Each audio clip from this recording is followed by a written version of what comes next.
किस्से गलियारों के पेश करते हैं धर्मवीर भारती का लिखा लघु उपन्यास सूरज का सातवां घोड़ा। इसके दो भाग आप पहले सुन चुके हैं। अब तीसरा भाग सुनें। दूसरी दोपहर। घोड़े की नाल अर्थात किस प्रकार घोड़े की नाल सौभाग्य का लक्षण सिद्ध हुई। दूसरे दिन खा पीकर हम लोग फिर उस बैठक में एकत्र हुए और हम लोगों के साथ श्याम भी था। जब हम लोगों ने मानिक मुल्ला को बताया कि श्याम जमुना की कहानी को सुनकर रोने लगा था, तो श्याम झेंप कर बोला, मैं क्यों रो रहा था। मानिक मुल्ला हंसे और बोले कि हमारी जिंदगी में जरा सी परत उखाड़ कर देखो तो हर तरफ इतनी गंदगी और कीचड़ छिपा हुआ है कि सचमुच उस पर रोना आता है। लेकिन प्यारे बंधुओं, मैं तो इतना रो चुका हूं कि अब आंख से आंसू आता ही नहीं, अतः लाचार होकर हंसना पड़ता है। एक बात और है, जो लोग भावुक होते हैं और सिर्फ रोते हैं, वे रो धोकर रह जाते हैं। पर जो लोग हंसना सीख लेते हैं, वे कभी हंसते हंसते उस जिंदगी को बदल भी डालते हैं। फिर खरबूजा काटते हुए बोले, हटाओ जी इन बातों को।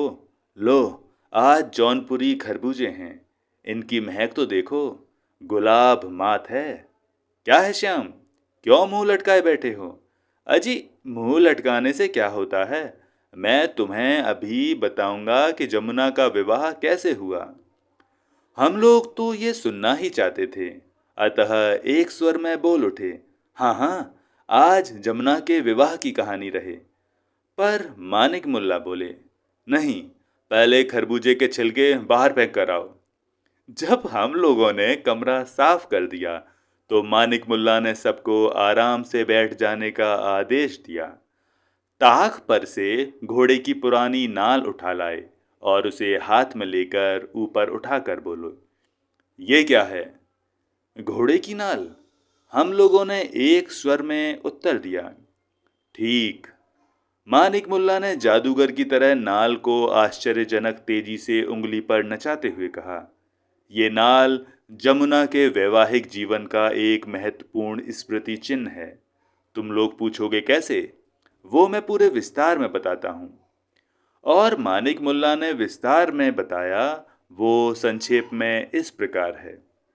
जब बहुत दिनों तक जमुना की शादी नहीं तय हो पाई और निराश होकर उसकी माँ पूजा पाठ करने लगी और पिता बैंक में ओवर टाइम करने लगे, तो एक दिन अकस्मात उनके घर दूर की एक रिश्तेदार रामो बीबी आईं और उन्होंने बीज छीलते हुए कहा, हरे राम राम, बिटिया की बाढ़ तो देखो, जैसन नाम तैसन करनी, भादों की जमुना अस फाटी पड़त है।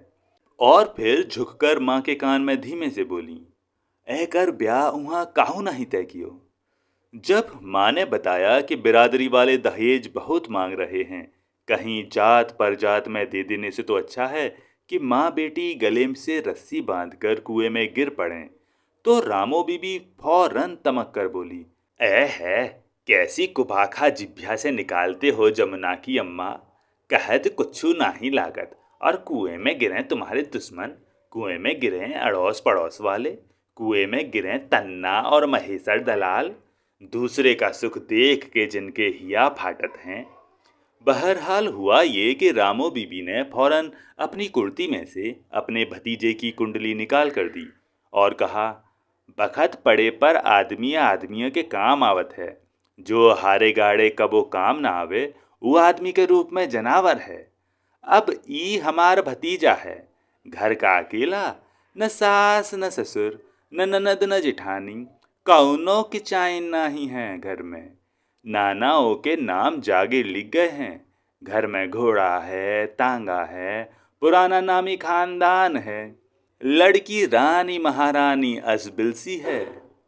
जब शाम को जमुना की माँ ने ये खबर बाप को दी, तो उसने सामने से थाली खिसका दी और कहा, उसकी दो बीवियां मर चुकी हैं, तेहाजू है लड़का, मुझसे 4-5 बरस छोटा होगा। थाली काहे खिसका दी, न खाओ मेरी बला से, क्यों नहीं ढूंढ के लाते। जब लड़की की उम्र मेरे बराबर हो रही है, तो लड़का कहाँ से 11 साल का मिल जाएगा। इस बात को लेकर पति और पत्नी में बहुत कहासुनी हुई। अंत में जब पत्नी पान बना करके गई और पति को समझा कर कहा, लड़का तिहाजू है तो क्या हुआ, मर्द और दीवार जितना पानी खाते हैं उतना पुख्ता होते हैं। जब जमुना के द्वारे बारात चढ़ी तो मानिक मुल्ला ने देखा और उन्होंने उस पुख्ता दीवार का जो वर्णन दिया उससे हम लोग लोटपोट हो गए।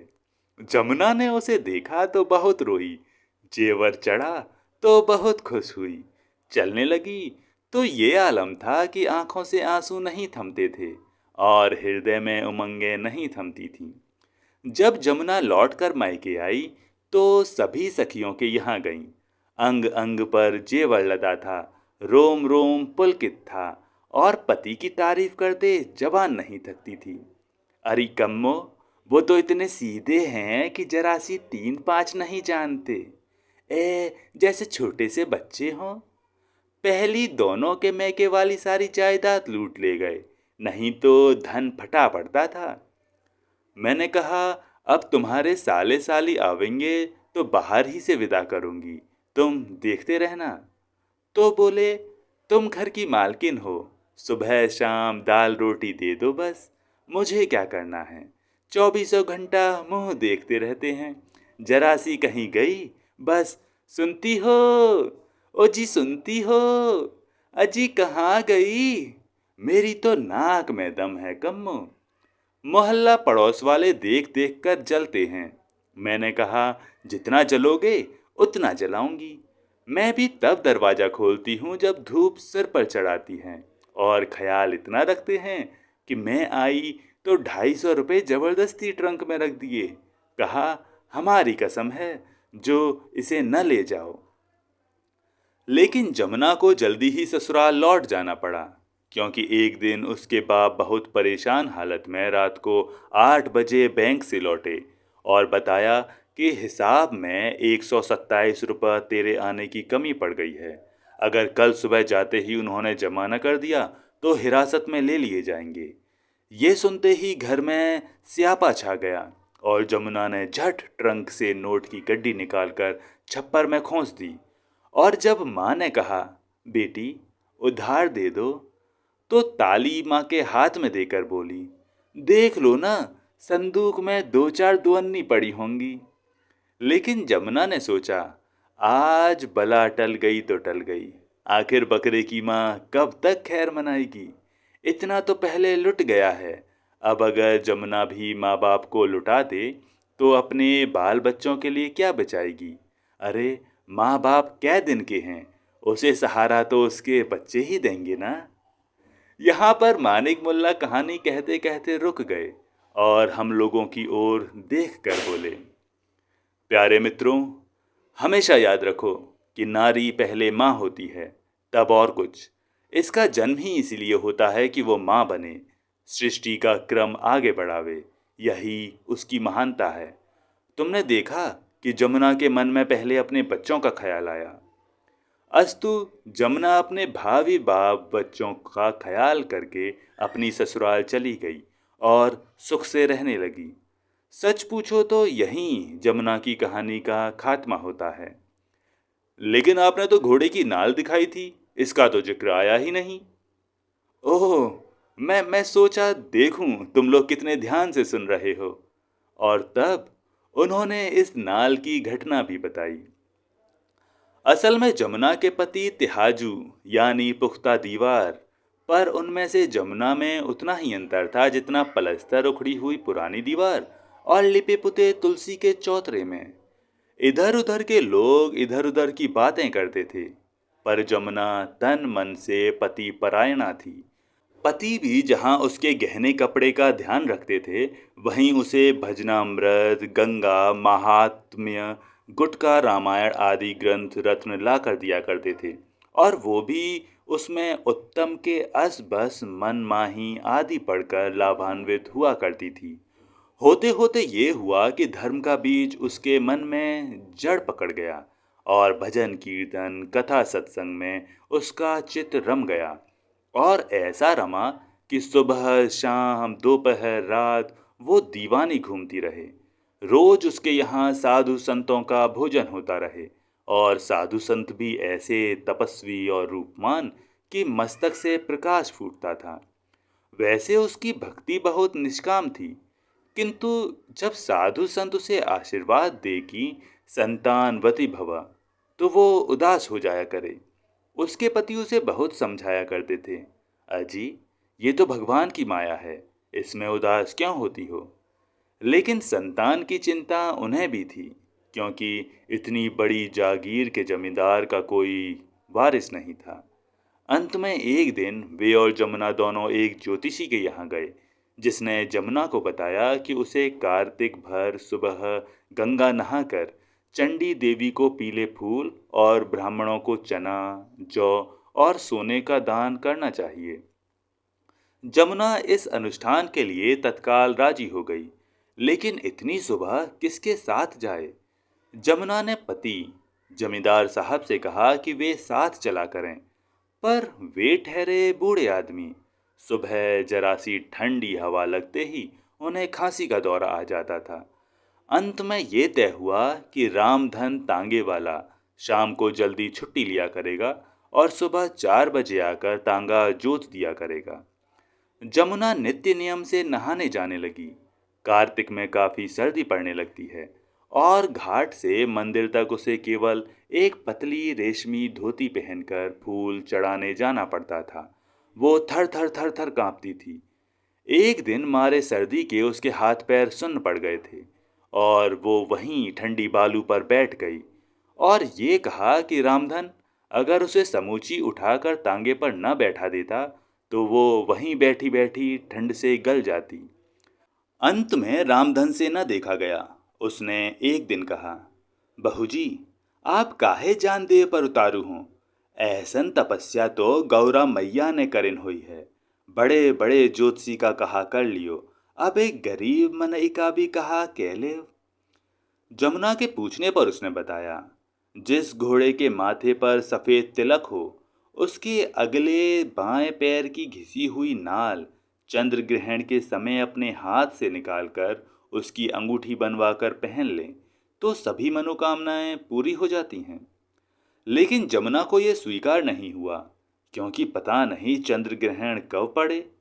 रामधन ने बताया कि चंद्र ग्रहण 2-3 दिन बाद ही है, लेकिन कठिनाई ये है कि नाल अभी नया लगवाया है, वो 3 दिन के अंदर कैसे घिसेगा, और नया कुछ प्रभाव नहीं रखता। तो फिर क्या हो रामधन, तुम ही कोई जुगत बताओ। मालकिन, एक ही जुगत है। क्या? तांगा रोज कम से कम 12 मील चले, लेकिन मालिक कहीं जाते नहीं, अकेले मुझे तांगा ले जाने नहीं देते। आप चलें तो ठीक रहे। लेकिन हम 12 मील कहाँ जाएंगे। क्यों नहीं सरकार, आप सुबह जरा और जल्दी 2-2:30 बजे निकल चलें। गंगा पार पक्की सड़क है, 12 मील घुमा कर ठीक टाइम पर हाजिर कर दिया करूंगा। 3 दिन की ही तो बात है। जमुना राजी हो गई और 3 दिन तक रोज तांगा गंगा पार चला जाया करता था। रामधन का अंदाजा ठीक निकला और तीसरे दिन चंद्र ग्रहण के समय नाल उतरवा कर अंगूठी बनवाई गई। और अंगूठी का प्रताप तो देखिए कि जमींदार साहब के यहाँ नौबत बजने लगी और नर्स ने पूरे 100 रुपए की बख्शीश ली। जमींदार बेचारे वृद्ध हो चुके थे और उन्हें बहुत कष्ट था। वारिस भी हो चुका था, अतः भगवान ने उन्हें अपने दरबार में बुला लिया। जमुना पति के बिछोह में धाड़े मार मार कर रोई, चूड़ी कंगन फोड़ डाले, खाना पीना छोड़ दिया। अंत में पड़ोसियों ने समझाया कि छोटा बच्चा है, उसका मुंह देखना चाहिए। जो होना था सा हो गया। काल बली है, उस पर किसका बस चलता है। पड़ोसियों के बहुत समझाने पर जमुना ने आंसू पोंछे, घर भार संभाला। इतनी बड़ी कोठी थी, अकेले रहना एक विधवा महिला के लिए अनुचित था। अतः उसने रामधन को एक कोठरी दी और पवित्रता से जीवन व्यतीत करने लगी। जमुना की कहानी खत्म हो चुकी थी, लेकिन हम लोगों को शंका थी कि मानिक मुल्ला को ये घिसी नाल कहाँ से मिली। उसकी तो अंगूठी बन चुकी थी। पूछने पर मालूम हुआ कि एक दिन कहीं रेल सफर में मानिक मुल्ला को रामधन मिला। सिल्क का कुर्ता, पान का डब्बा, बड़े ठाठ थे उसके। मानिक मुल्ला को देखते ही उसने अपने भाग्योदय की सारी कथा सुनाई और कहा कि सचमुच घोड़े की नाल में बड़ी तासीर होती है। और फिर उसने एक नाल मानिक मुल्ला के पास भेज दी। यद्यपि उन्होंने उसकी अंगूठी न बनवाकर उसे हिफाजत से रख लिया। कहानी सुनाकर मानिक मुल्ला श्याम की ओर देखकर बोले, देखा श्याम, भगवान जो कुछ करता है भले के लिए करता है। आखिर जमुना को कितना सुख मिला, तुम व्यर्थ में दुखी हो रहे थे, क्यों? श्याम ने प्रसन्न होकर स्वीकार किया कि वो व्यर्थ में दुखी हो रहा था। अंत में मानिक मुल्ला बोले, लेकिन अब बताओ, इससे निष्कर्ष क्या निकला? हम लोगों में से जब कोई नहीं बता सका तो उन्होंने बताया, इससे निष्कर्ष ये निकला कि दुनिया का कोई भी श्रम बुरा नहीं। किसी भी काम को नीची निगाह से नहीं देखा जाना चाहिए, वो तांगा हाँकना ही क्यों ना हो। हम सबों को इस कहानी का ये निष्कर्ष बहुत अच्छा लगा और हम सभी ने शपथ ली कि कभी किसी प्रकार के ईमानदारी के श्रम को नीची निगाह से न देखेंगे, चाहे वो कुछ भी क्यों ना हो। इस तरह मानिक मुल्ला की दूसरी निष्कर्षवादी कहानी समाप्त हुई। अनध्याय। जमुना की जीवन गाथा समाप्त हो चुकी थी और हम लोगों को उसके जीवन का ऐसा सुखद समाधान देखकर बहुत संतोष हुआ। ऐसा लगा कि जैसे सभी रसों की परिणति शांत या निर्वेद में होती है, वैसे ही उस अभागिन के जीवन के सारे संघर्ष और पीड़ा की परिणति मातृ से प्लावित शांत निष्कंप दीप शिखा के समान प्रकाशमान पवित्र निष्कलंक वैधव्य में हुई। रात को जब हम लोग हकीम जी के चबूतरे पर अपनी अपनी खाट और बिस्तरा लेकर एकत्र हुए, तो जमुना की जीवन गाथा हम सबों के मस्तिष्क पर छाई हुई थी और उसको लेकर जो बातचीत तथा वाद विवाद हुआ, उसका नाटकीय विवरण इस प्रकार है। मैं खाट पर बैठकर तकिए को उठाकर गोद में रखते हुए, भाई कहानी बहुत अच्छी रही। ओंकार जमाई लेते हुए, रही होगी। प्रकाश करवट बदलकर, लेकिन तुम लोगों ने उसका अर्थ भी समझा? श्याम उत्साह से, क्यों, उसमें कौन कठिन भाषा थी? प्रकाश, यही तो मानिक मुल्ला की खूबी है। अगर जरा सा सचेत होकर उनकी बात तुम समझते नहीं गए तो फौरन तुम्हारे हाथ से तत्व निकल जाएगा, हल्का फुल्का भूसा हाथ आएगा। अब ये बताओ कि कहानी सुनकर क्या भावना उठी तुम्हारे मन में? तुम बताओ।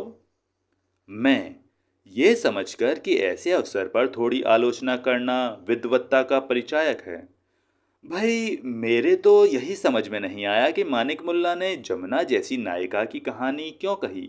शकुंतला जैसी भोली भाली या राधा जैसी पवित्र नायिका उठाते या बड़े आधुनिक बनते हैं तो सुनीता जैसी साहसिक नायिका उठाते, या देवसेना शेखर की शशि वशी टाइप तमाम टाइप मिल सकते थे। प्रकाश सुकरात की सी टोन में, लेकिन ये बताओ कि जिंदगी में अधिकांश नायिकाएं जमुना जैसी मिलती हैं और राधा और सुधा और गेसु और सुनीता और देवसेना जैसी। मैं चालाकी से अपने को बचाते हुए, पता नहीं, मेरी नायिकाओं के बारे में कोई अनुभव नहीं, ये तो आप ही बता सकते हैं। श्याम, भाई हमारे चारों ओर दुर्भाग्य से 90% लोग तो जमुना और रामधन की तरह के होते हैं, पर इससे क्या, कहानीकार को शिवम का चित्रण करना चाहिए। प्रकाश, ये तो ठीक है, पर अगर किसी जमी हुई झील पर आधा इंच बर्फ और नीचे आधा पानी और वहीं एक गाइड खड़ा है जो उस पर से आने वालों को आधा इंच की तो सूचना दे देता है और नीचे के आधा पानी की खबर नहीं देता, तो वो राहगीरों को धोखा देता है या नहीं? मैं, क्यों नहीं? प्रकाश, और अगर वे राहगीर बर्फ टूटने पर पानी में डूब जाएं, तो इसका पाप गाइड पर पड़ेगा ना? श्याम, और क्या? प्रकाश, बस मानिक मुल्ला भी तुम्हारा ध्यान उसी अधा पानी की ओर दिला रहे हैं जहां मौत है, अंधेरा है, कीचड़ है, गंदगी है। या तो दूसरा रास्ता बनाओ, नहीं तो डूब जाओ। लेकिन आधा इंच ऊपर जमी बर्फ कुछ काम न देगी। एक ओर नए लोगों का ये रोमानी दृष्टिकोण, ये भावुकता, दूसरी ओर बूढ़ों का ये थोथा आदर्श और झूठी अवैज्ञानिक मर्यादा सिर्फ आधी इंच बर्फ है जिसने पानी की खूंखार गहराई को छिपा रखा है। मैं ओंकार ऊब जाते हैं, सोचते हैं कब ये लेक्चर बंद हो। प्रकाश उत्साह से कहता जाता है, जमुना निम्न मध्य वर्ग की भयानक समस्या है। आर्थिक नींव खोखली है। उसकी वजह से विवाह, परिवार, प्रेम सभी की नींवें हिली गई हैं। अनैतिकता छाई हुई है, पर सब ओर से आंखें मूंदे हैं। असल में पूरी जिंदगी की व्यवस्था बदलनी होगी। मैं ऊब कर जमा ही लेता हूँ। प्रकाश, क्यों, नींद आ रही है तुम्हें? मैंने कई बार तुमसे कहा है कि कुछ पढ़ो लिखो, सिर्फ उपन्यास पढ़ते रहते हो। गंभीर चीजें पढ़ो, समाज का ढांचा, उसकी प्रगति, उसमें अर्थ, नैतिकता, साहित्य का स्थान। मैं बात काट कर, मैंने क्या पढ़ा नहीं, तुम ही ने पढ़ा है। ये देखकर कि प्रकाश की विद्वत्ता का रौब लोगों पर जम रहा है, मैं क्यों पीछे रहूं? मैं भी इसकी मार्क्सवादी व्याख्या दे सकता हूं। प्रकाश, क्या क्या व्याख्या दे सकते हो? मैं अकड़कर, मार्क्सवादी। ओंकार, अरे यार रहने भी दो। श्याम, मुझे नींद आ रही है। मैं, देखिए, असल में इसकी मार्क्सवादी व्याख्या इस तरह हो सकती है। जमुना मानवता का प्रतीक है। मध्य वर्ग मानिक मुल्ला तथा सामंत वर्ग जमींदार उसका उद्धार करने में असफल रहे। अंत में श्रमिक वर्ग रामधन ने उसको नई दिशा सुझाई। प्रकाश, क्या? क्षण भर स्तब्ध, फिर माथा ठोंक कर, बेचारा मार्क्सवाद भी ऐसा अभागा निकला कि तमाम दुनिया में जीत के झंडे गाड़ गया और हिंदुस्तान में आकर इसे बड़े बड़े राहु ग्रस गए। तुम ही क्या, उसे ऐसे ऐसे व्याख्याकार मिले हैं कि वो भी अपनी किस्मत को रोता होगा, जोरों से हंसता है। मैं अपनी हंसी उड़ते देखकर उदास हो जाता हूँ। हकीम जी की पत्नी नेपथ्य से, मैं कहती हूँ ये चबूतरा है या सब्जी मंडी, जिसे देखो खाट उठाए चला आ रहा है आधी रात तक, चक चक चक चक। कल से सबको निकालो यहाँ से। हकीम जी नेपथ्य से कांपती हुई बूढ़ी आवाज, अरे बच्चे हैं, हंस बोल लेने दो। तेरे अपने बच्चे नहीं हैं, फिर दूसरों को क्यों खाने दौड़ती है? हम सब पर सकता छा जाता है। मैं बहुत उदास होकर लेट जाता हूँ। नीम पर से नींद की परियां उतरती हैं, पलकों पर छम छम छम छम छम छम नृत्य कर।